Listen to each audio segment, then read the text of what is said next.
Showing you more of the bullshit of just corporate America these days. Look at this. Look at this. This is all empty bag space. Empty.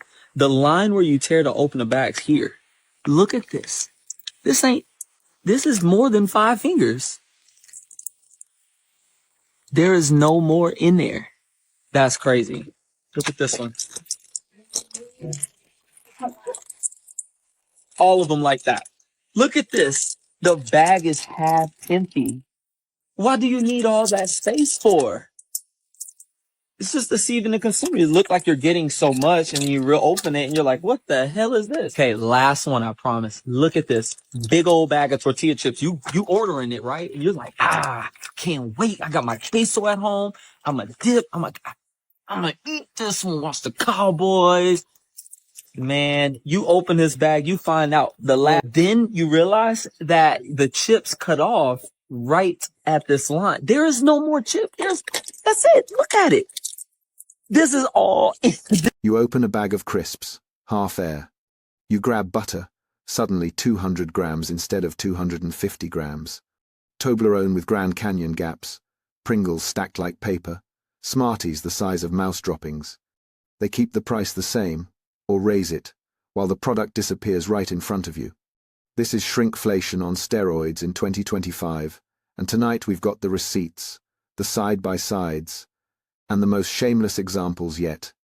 Get ready to be furious. Embarrassing examples of shrinkflation. The way the Starbucks bacon Gouda has shrunk. Last one will surprise you the most. Every chocolate chip brand at Walmart has shrunk to match each other. BC pens now use white tubes so you can't see the ink level anymore. Reese's cups don't fill the whole candy cane and the tubes used to be longer. Even Dollar Tree stores raise their prices by simply adding a number to their sign. This is what every cookie packaging is like. This grocery worker noticed that the orange juice bottle is now 6 ounces smaller. This picture compares a 2012 Pringles can on the left with a 2025 one on the right. The packaging of these cookies have been changed to remove one cookie to cut costs, while shelf price is the same. 2 Kellogg's cereal boxes, different sizes, but the same price. This guy measured an 8-inch tortilla, and the tape measure stopped at 7 inches. This thrifty ice cream used to have lots of chocolate chips, but now they've taken almost all of them out. Cadbury now makes smaller 100-gram chocolate bars. This spray-on deodorant slimmed its can and lost 50 milliliters. The Big Mac pickle is thicker than the Big Mac patty. This is corporate America at its finest. Look at this. Looks like a full bag of candy, right?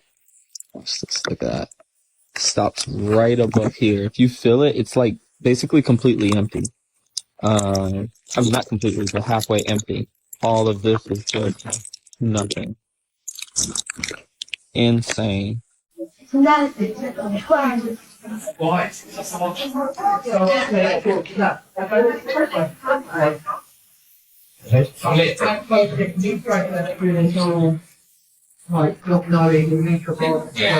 I was making this beef pie the other day, it just occurred to me, for anyone who's not used to cooking and they've just realised they need to cut back on their budget and cook more from home, shrinkflation must be an absolute nightmare. This pack of beef from Morrison's is 430 grams. Till the world went completely insane there a couple of years ago, every pack of meat was either 500 grams, 750 grams or a kg. So you'll look at a recipe and you'll think to yourself, well, I don't have enough beef to make that recipe, especially if you're not used to cooking. So just a simple tip would be bulk up on vegetables in place of the meat. Now, I know that's not going to be exactly the same, but we're home cooks. We're not making this for Michelin star restaurants. So just bulk it up with something else to make up the amount and don't worry too much about it. This is why I find tinned food actually is quite handy when you're a home cook that's on a budget. If you have tins of, say, carrots or button mushrooms or potatoes or whatever, so if you're on a budget this winter, just tuck away a few tins somewhere in a press or a cupboard where you've got a bit of space, and it might just get you out of the spot. It's definitely going to be cheaper than going back to the shop to buy another 450 grams of beef. Anyway, follow for...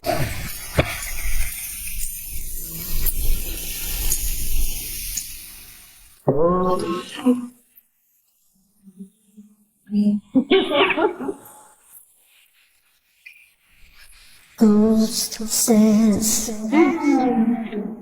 the cat says, the goblins say, shrinkflation must be Halloween.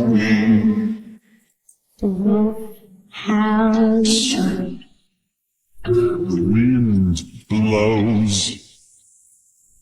The witches laugh.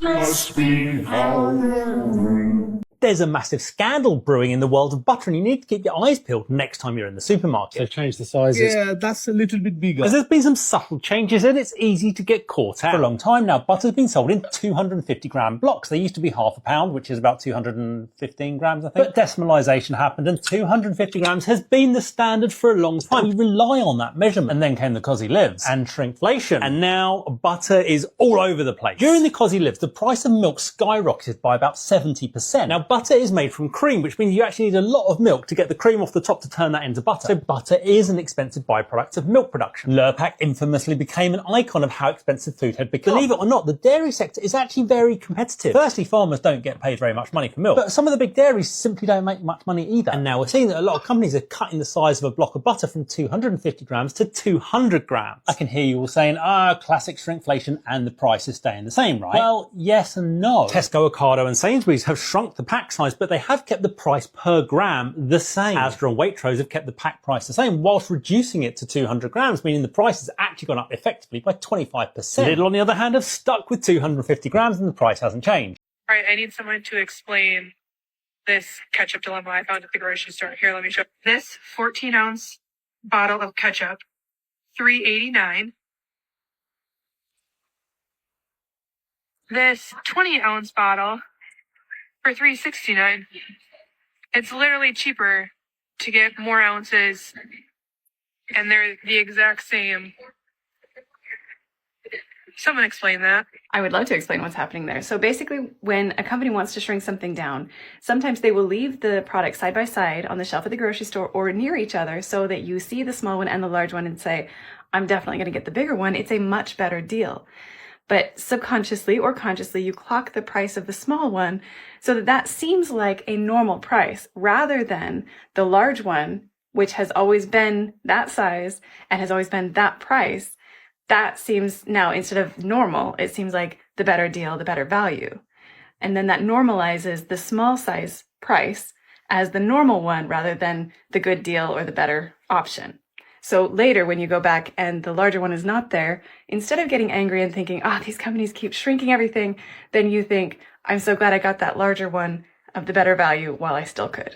Embarrassing examples of shrinkflation. This McDonald's breakfast burrito, look how tiny it is next to a hand. Last one will surprise the most. What you got with an iPhone in 2019 versus what you get in 2026. How Hot Wheels cars locked their details. Compare 1997 to 2012 and the simplified 2016. They used a longer tray just to make the candy look bigger. This garlic bread used to fill the entire box. Now look at that gap. Same price, but the top pack has nearly a third less product than the bottom one. This tea towel's packaging cleverly hides that the pattern is only on one small section. This M&M's cookie sandwich only had 2 M&M's. What they advertise versus the sad reality you actually get. Not even close. Toilet paper from 2022 next to the new one from 2023. It's shrinking. They raised the price, but kept the old price printed on the bag. Twizzlers use extra packaging to hide how much shorter they've gotten. The new Bounty paper towel is now narrower and thinner than the old one. Cadbury actually cut corners, making their new bar over 8% smaller. Embarrassing examples of shrinkflation. First, Toblerone bars now have bigger gaps between the triangles and, of course, less chocolate. Second, Pringles chips have gotten smaller. The tube is still the same size, but the chips are much thinner. Third, Gatorade bottles have a bottom indentation almost 2.5 centimeters deep. Less drink, same outer size. Fourth, these days, it feels like ice cream costs more than the ice itself. Fifth, Oreo cookies in advertisements versus in real life. The difference is shocking.